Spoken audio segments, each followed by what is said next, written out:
નમસ્કાર દર્શક મિત્રો, દેશ અને દુનિયાના તાજા સમાચાર તેમજ ઉપયોગી માહિતીના ફરી એક નવા વિડીયોમાં આપ સર્વે દર્શક મિત્રોનું ગુજ્જુ પોકેટ યુટ્યુબ ચેનલ પર હાર્દિક સ્વાગત છે। આજના સૌથી પહેલા મહત્વના સમાચારમાં ફ્રી વીજળી યોજના શરૂ થઈ, આ વિશે વિગતથી વાત કરીએ તો વડાપ્રધાન મોદીએ પીએમ સૂર્ય ઘર મફત વીજળી યોજના શરૂ કરવાની જાહેરાત કરી છે। વડાપ્રધાને તેમના સોશિયલ મીડિયા એક્સ પર પોસ્ટ કરીને આ માહિતી આપી છે। તેમણે કહ્યું કે ₹75,000 કરોડના રોકાણ સાથે રૂફટોપ સોલાર સિસ્ટમ દ્વારા 1 કરોડ ઘરોને વીજળી પૂરી પાડવામાં આવશે, જેના કારણે આ ઘરોને દર મહિને 300 યુનિટ સુધી મફત વીજળી આપવામાં આવશે। જો કે આ યોજનાનો લાભ લેવા માટે તમે સ્ક્રીન પર આપેલી વેબસાઇટ ઉપર જઈને ઓનલાઈન અરજી કરી શકો છો। ત્યારબાદના મહત્વના સમાચારમાં દેશમાં ટેલેન્ટનો અભાવ, 81% કંપનીઓમાં આવી સ્થિતિ। આ વિશે વિગતથી વાત કરીએ તો પ્રતિભાની અછતથી પીડાતા દેશોમાં ભારત 7મા ક્રમે છે। કંપનીઓ ટેલેન્ટેડ કર્મચારી શોધવા માટે સંઘર્ષ કરી રહી છે। મેન પાવર ગ્રુપના એમ્પ્લોયમેન્ટ આઉટલુક સર્વેમાં આ વિગતો સામે આવી છે। 81% કંપનીઓમાં આ પરિસ્થિતિ છે। પરિવહન, લોજિસ્ટિક્સ અને ઓટોમોટિવ ક્ષેત્રે 88% કંપનીઓનો સમાવેશ થાય છે, જ્યારે આઈટી ક્ષેત્રની 87% કંપનીઓ આ પ્રતિભાની અછતનો સામનો કરી રહી છે। ત્યાર પછીના મહત્વના સમાચારમાં ખેડૂતોના વિરોધ વચ્ચે ખડગેની મોટી જાહેરાત। આ વિશે વિગતથી વાત કરીએ તો કોંગ્રેસ અધ્યક્ષ મલ્લિકાર્જુન ખડગેએ છત્તીસગઢમાં ભારત જોડો ન્યાયયાત્રા દરમિયાન કહ્યું કે અમે દેશના ખેડૂતોને લઘુત્તમ ટેકાના ભાવ આપવા માટે પાકની વ્યાપક ખરીદીની સાથે કાયદાકીય ગેરંટી પણ આપીશું। સોશિયલ મીડિયા એક્સ પર રાહુલ ગાંધીએ લખ્યું કે ખેડૂતો માટે આજે ઐતિહાસિક દિવસ છે। કોંગ્રેસે સ્વામીનાથન કમિશન મુજબ દરેક ખેડૂતને પાક પર લઘુત્તમ ટેકાના ભાવની કાયદેસર ગેરંટી આપવાનો નિર્ણય કર્યો છે। ન્યાયના માર્ગ પર કોંગ્રેસની આ પહેલી ગેરંટી છે। ત્યાર પછીના મહત્વના સમાચારમાં રાજ્યના રેશન કાર્ડ ધારકો માટે આવી ખુશખબર। આ વિશે વિગતથી વાત કરીએ તો રાજ્ય સરકારે રેશન કાર્ડ ધારકોના હિત માટે મહત્વનો નિર્ણય લીધો છે। આરોગ્ય મંત્રી ઋષિકેશ પટેલે તેમના સોશિયલ મીડિયા એક્સ પર માહિતી શેર કરતા લખ્યું કે રાજ્યના એનએફએસએ રેશન કાર્ડ ધારકોને પ્રધાનમંત્રી જન આરોગ્ય યોજના હેઠળ આવરી લેવામાં આવશે। જોકે છેલ્લા 2 વર્ષમાં પ્રધાનમંત્રી જન આરોગ્ય યોજના અંતર્ગત આણંદમાં 6.58 લાખ અને અરવલ્લી સાબરકાંઠામાં એક વર્ષમાં કુલ 4.84 લાખથી વધુ રેશન કાર્ડ ધારકોને આ યોજનાનો લાભ મળ્યો છે। ત્યારબાદના મહત્વના સમાચારમાં ઇન્ડિયા ગઠબંધનમાં એક નવી ચાલ। આ વિશે વિગતથી વાત કરીએ તો તમામ પ્રયાસો છતાં ઇન્ડિયા ગઠબંધનમાં એકતાના દાવા નિષ્ફળ જઈ રહ્યા છે। હવે દિલ્હીમાં આમ આદમી પાર્ટીએ પણ કોંગ્રેસને અલ્ટિમેટમ આપ્યું છે। આમ આદમી પાર્ટીએ કહ્યું છે કે અમે દિલ્હીમાં કોંગ્રેસને એક લોકસભા સીટ આપીશું। જો તે દિલ્હીમાં નિર્ણય નહીં લે તો અમે 6 સીટો પર ઉમેદવારો જાહેર કરીશું। આ સાથે આમ આદમી પાર્ટીએ પણ ગુજરાતની 2 બેઠકો પર પોતાના ઉમેદવારોની જાહેરાત કરી છે। ત્યારબાદના મહત્વના સમાચારમાં ગોંડલ માર્કેટ યાર્ડ દેશનું પ્રથમ ડિજિટલ યાર્ડ। આ વિશે વિગતથી વાત કરીએ તો ગોંડલ શહેરનું નામ માર્કેટ યાર્ડના કારણે ચર્ચામાં આવ્યું છે। હવે ગુજરાતનું અગ્રીમ ગણાતું ગોંડલનું માર્કેટ યાર્ડ દેશનું પ્રથમ ડિજિટલ યાર્ડ બની ગયું છે। ડિજિટલ એપના લોન્ચિંગ થકી માર્કેટ યાર્ડને ડિજિટલ કરી દેવામાં આવ્યું છે। આ એપમાં માર્કેટ યાર્ડને લગતી ખેડૂતલક્ષી તમામ સુવિધાઓ અને માહિતી ઉપલબ્ધ થશે। ખેડૂતો ઘરે બેઠા આ એપ થકી યાર્ડના ભાવ પણ જાણી શકશે। ત્યાર પછીના મહત્વના સમાચારમાં હીરા ઉદ્યોગ સામે વધુ એક પડકાર। આ વિશે વિગતથી વાત કરીએ તો મંદીમાંથી પસાર થઈ રહેલા સુરતના હીરા ઉદ્યોગ માટે વધુ એક ખરાબ સમાચાર છે। આગામી 1 માર્ચ 2024થી અમેરિકા સહિત G7 દેશો દ્વારા રશિયાની રફ ડાયમંડની માઇનિંગ કંપનીઓ પર પ્રતિબંધ મૂકવામાં આવશે, જેની સીધી અસર સુરતના હીરા ઉદ્યોગ પર પડશે। Office of foreign asset control એટલે કે ઓફેક દ્વારા આ પ્રતિબંધ મૂકવામાં આવ્યો છે, જે અંતર્ગત 1 કેરેટ કે તેથી વધુ વજન ધરાવતા પોલિશ્ડ હીરા પર પ્રતિબંધ લાગુ થશે। ત્યારબાદના મહત્વના સમાચારમાં ભારે હોબાળો, ઇન્ટરનેટ સેવા બંધ। આ વિશે વિગતથી વાત કરીએ તો ખેડૂતોને દિલ્હીમાં પ્રવેશતા રોકવા માટે દિલ્હી સાથેની તમામ સરહદો સીલ કરી દેવામાં આવી હતી। દિલ્હી, પંજાબ, હરિયાણા, ચંદીગઢ અને રાજસ્થાનની સરહદો પર બેરિકેડિંગ કરવામાં આવ્યું હતું, જેના કારણે હરિયાણાના 7 અને રાજસ્થાનના 3 જિલ્લામાં ઇન્ટરનેટ સેવા બંધ કરી દેવામાં આવી હતી। આખા દિલ્હીમાં કલમ 144 લાગુ કરવામાં આવી છે, જ્યારે સુરક્ષાના કારણોસર દિલ્હીના લાલ કિલ્લાને પણ સામાન્ય લોકો માટે બંધ કરવામાં આવ્યો છે।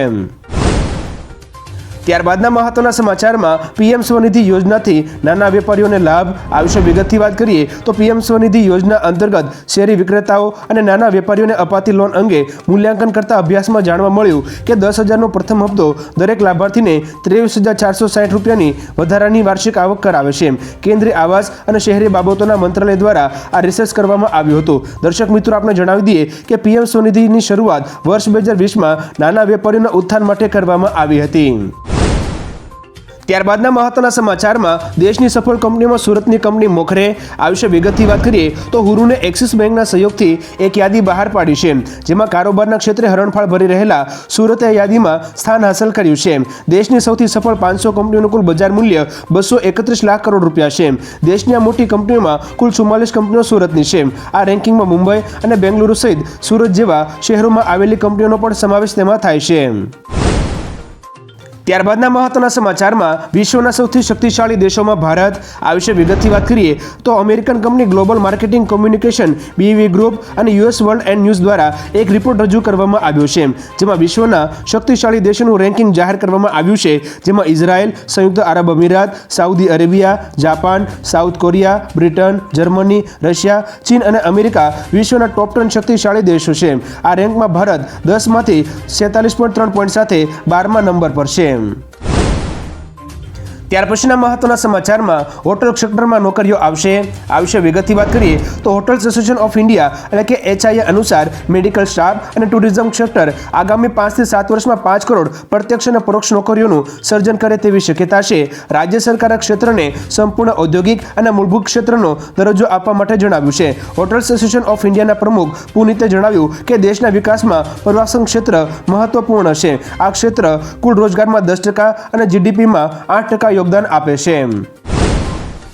ત્યાર પછીના મહત્વના સમાચારમાં મોંઘવારી મુદ્દે સરકારનો મહત્વનો નિર્ણય આ વિશે વિગતથી વાત કરીએ તો રિઝર્વ બેંક ઓફ ઇન્ડિયાના ગવર્નરે કહ્યું કે સરકારની આ વર્ષ માટે ઉધાર યોજના બજારના અંદાજથી ઓછી છે, એટલે કે ખાનગી ક્ષેત્રો પોતાની જરૂરિયાતોને પૂર્ણ કરવા માટે બેંકો પાસેથી વધુ લોન મેળવી શકશે.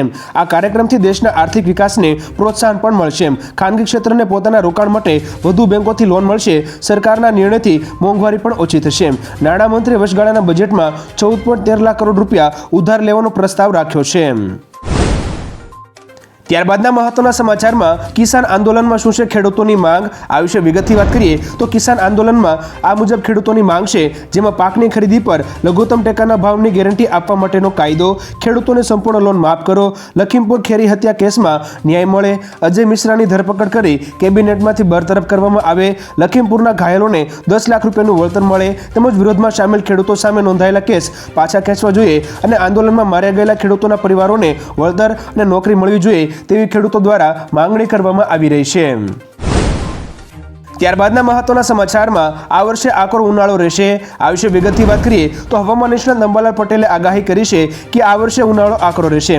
19 થી 24 ફેબ્રુઆરીથી ગરમી શરૂ થઈ શકે છે. ફેબ્રુઆરીમાં મહત્તમ તાપમાન 34 ડિગ્રી ઉપર જશે તો 4 માર્ચથી ગરમી વધતા મહત્તમ તાપમાન 40 ડિગ્રીની આસપાસ રહેશે. 20મી એપ્રિલથી વધુ ગરમી પડશે. 26મી એપ્રિલથી મહત્તમ તાપમાન 44 ડિગ્રી પાર પહોંચશે. 11મી મેથી કાળઝાળ ગરમી પડશે. તો બીજી તરફ આ વર્ષનો ઉનાળુ પાક માટે સાનુકૂળ રહેશે તેવી પણ આગાહી કરી છે. ત્યારબાદના મહત્વના સમાચારમાં દારૂ વેચીને અબજોપતિ બન્યા આ ઉદ્યોગપતિ આ વિશે વિગતથી વાત કરીએ તો ભારતના એક ઉદ્યોગપતિ જે દારૂનું ઉત્પાદન કરી તેને સમગ્ર વિશ્વમાં વેચી રહ્યા છે. લીકર કંપની રેડિકો ખેતાનના માલિક લલિત ખેતાન અબજોપતિની યાદીમાં સામેલ છે. ફોર્બ્સની યાદી અનુસાર તેમની સંપત્તિ $1 અબજ સુધી પહોંચી ગઈ છે. છેલ્લા 1.5 દાયકામાં આ કંપનીએ 15 નવી બ્રાન્ડ માર્કેટમાં લોન્ચ કરી છે. ભારતમાં વિદેશી દારૂનું ઉત્પાદન કરતી અગ્રણી કંપની છે. જોકે વિશ્વમાં 85 દેશોમાં આ કંપનીના ઉત્પાદનોની નિકાસ થાય છે. ત્યારબાદના મહત્વના સમાચારમાં મારુતિ સુઝુકીની ફ્લાઇંગ કાર ઘરના ધાબા પર થશે લેન્ડ આ વિશે વિગતથી વાત કરીએ તો મારુતિ સુઝુકી હવે ઇલેક્ટ્રિક એરકોપ્ટર બનાવવા જઈ રહી છે. તે ડ્રોન કરતાં મોટું અને પરંપરાગત હેલિકોપ્ટર કરતાં થોડું નાનું હશે. તેને પાયલટ સહિત ઓછામાં ઓછા 3 મુસાફરોને લઈ જવા માટે સક્ષમ બનાવવામાં આવી રહ્યું છે. તે વર્ષ 2025ના ઓસાકા એક્સપોમાં જાપાનમાં લોન્ચ થવાની તૈયારીમાં છે. તેનું વજન હેલિકોપ્ટર કરતાં અડધું હશે, જેના કારણે તે ઘરોની છત ઉપર પણ ઉતારી શકાશે. ત્યારબાદના મહત્વના સમાચારમાં ભાવનગરની લોકસભા બેઠક પર આમ આદમી પાર્ટીના ઉમેદવાર જાહેર આ વિશે વિગતથી વાત કરીએ તો લોકસભાની ચૂંટણીને લઈને ભાવનગર બેઠક પર આમ આદમી પાર્ટીના ઉમેદવારની જાહેરાત કરવામાં આવી છે. બોટાદના ધારાસભ્ય ઉમેશ મકવાણા આ બેઠક પરથી લોકસભાની ચૂંટણી લડશે. આ પહેલા ભરૂચ બેઠક પર ધારાસભ્ય છેતર વસાવાની ઉમેદવાર તરીકે જાહેરાત કરવામાં આવી હતી. જોકે મહત્વનું છે કે આમ આદમી પાર્ટી હવે લોકસભાની જોરદાર તૈયારીમાં લાગી ગયું છે. ત્યાર પછીના મહત્વના સમાચારમાં દિલ્હીમાં 1 મહિના સુધી કલમ 144 લાગુ. આ વિશે વિગતથી વાત કરીએ તો ખેડૂતોના આંદોલનને જોતા સમગ્ર દિલ્હીમાં 1 મહિના માટે કલમ 144 લાગુ કરી દેવામાં આવી છે. વહીવટીતંત્રે કહ્યું કે કર્ફ્યુ દરમિયાન 4 કે તેથી વધુ લોકોના એકઠા થવા પર પ્રતિબંધ છે. દેખાવકારો ટ્રેક્ટર ટ્રોલીનો ઉપયોગ કરશે તો તેનાથી અન્ય વાહન ચાલકોને અગવડતા થશે, જેના કારણે તેના પર પ્રતિબંધ મુકાયો છે. રેલી કે સરઘસને મંજૂરી આપવામાં આવી નથી. ખેડૂતોના આંદોલનને લઈને હિંસા ફેલાવાની શક્યતા છે. ત્યારબાદના મહત્વના સમાચારમાં હવે લીંબુના ભાવ પહોંચ્યા આસમાને. આ વિશે વિગતથી વાત કરીએ તો ગુજરાતમાં 20 કિલો લીંબુનો જથ્થાબંધનો ભાવ 1800 થી 2000 રૂપિયા સુધી પહોંચ્યો છે. આ વર્ષે કમોસમી વરસાદ અને હવામાનમાં થયેલા ફેરફારોના કારણે ઝાડ પરથી લીંબુનો પાક ખરી પડ્યો છે. તેથી લીંબુની આવક ઓછી થઈ રહેશે, સાથે ભાવ પણ વધ્યો છે. ગયા મહિને 20 કિલો લીંબુનો જથ્થાબંધનો ભાવ 600 થી 800 રૂપિયા હતો. જો કે હાલ બજારમાં સાઇઝ પ્રમાણે 100 થી 150 રૂપિયા પ્રતિ કિલોના ભાવે લીંબુ વેચાઈ રહ્યા છે. નવી આવક નહીં થાય ત્યાં સુધી લીંબુના આ ભાવ નહીં ઘટે. ત્યારબાદના મહત્વના સમાચારમાં ઓનલાઈન ટ્રાન્ઝેક્શનમાં ઓટીપીની કોઈ જરૂર નથી. આ વિશે વિગતથી વાત કરીએ તો ઓનલાઈન છેતરપિંડી અટકાવવા માટે આરબીઆઈ એટલે કે રિઝર્વ બેંક ઓફ ઇન્ડિયાએ એક નવી સિસ્ટમ બનાવવા જઈ રહી છે, જેથી તમારે પેમેન્ટ કરવા માટે ઓટીપીની જરૂર નહીં પડે. ઓટીપીના સામાન્ય વિકલ્પ સામે આરબીઆઈ ઓથેન્ટિક એપ લાગુ કરવાનું વિચારી રહી છે. આ માટે યુઝરે તેમના મોબાઈલ ફોનમાં આ એપમાં ખાનગીમાં બતાવતો પાસવર્ડ મેળવવો પડશે. એપ કંપનીએ આ મોબાઈલ એપ્લિકેશનમાં ટોકન જેવા અન્ય વિકલ્પો પણ વિકસાવ્યા છે. ત્યારબાદના મહત્વના સમાચારમાં ગુજરાત રાજ્યમાં બેરોજગારીનો દર ઘટ્યો. આ વિશે વિગતથી વાત કરીએ તો વિધાનસભા ગૃહમાં માહિતી રજૂ કરવામાં આવી હતી કે રાજ્યમાં કુલ 2,49,735 બેરોજગારો સરકારી ચોપડે નોંધાયા છે, જેમાં છેલ્લા 2 વર્ષમાં 2,38,978 શિક્ષિત અને 10,757 અર્ધ શિક્ષિત બેરોજગારો નોંધાયા છે. શ્રમ અને રોજગાર વિભાગના મંત્રીએ જણાવ્યું કે દેશમાં બેરોજગારી દર 4.30% ઘટીને 3.70% થયો છે. ગુજરાતનો બેરોજગારી દર 2.20% ઘટીને 1.70% થયો છે. કોંગ્રેસના ઉપનેતા શૈલેષ પરમારના પ્રશ્ન પર સરકારે આ જવાબ રજૂ કર્યો હતો. ત્યાર પછીના મહત્વના સમાચારમાં પેટીએમને લઈને આવ્યા મોટા સમાચાર. આ વિશે વિગતથી વાત કરીએ તો પેટીએમે જણાવ્યું છે કે તેના QR કોડ હંમેશની જેમ કામ કરવાનું ચાલુ રાખશે, જેના કારણે 29મી ફેબ્રુઆરી 2024 પછી પણ વેપારીઓને પેમેન્ટ સ્વીકારવાની પરવાનગી મળશે. કંપનીએ એમ પણ કહ્યું છે કે પેટીએમ સાઉન્ડ બોક્સ અને કાર્ડ મશીન જેવા પેમેન્ટ ડિવાઇસ પણ રાબેતા મુજબ ચાલુ રહેશે. વેપારીઓ વિકલ્પો શોધવાની જરૂર નથી. ત્યારબાદના મહત્વના સમાચારમાં સીબીએસઈ બોર્ડના વિદ્યાર્થીઓને ચેતવણી. આ વિશે વિગતથી વાત કરીએ તો સીબીએસઈ બોર્ડની પરીક્ષા 15મી ફેબ્રુઆરી 2024થી શરૂ થઈ રહી છે. એવી ચર્ચા છે કે બોર્ડની પરીક્ષાના પેપર સોશિયલ મીડિયા દ્વારા લીક થયા છે, જે પૈસા માટે વેચવામાં આવી રહ્યા છે. આ અંગે સીબીએસઈએ કહ્યું છે કે પેપર લીકના દાવા ખોટા છે. આ ઉપરાંત નકલી સેમ્પલ પેપર, વિડીયો અને ફોટા પણ પૈસા માટે વેચવામાં આવી રહ્યા છે, જે ખોટા અને ફેક છે. બોર્ડે આવી અફવાઓથી દૂર રહેવા જણાવ્યું છે, જેથી કોઈની જાળમાં ફસાશો નહીં. પેપર લીક થયું નથી.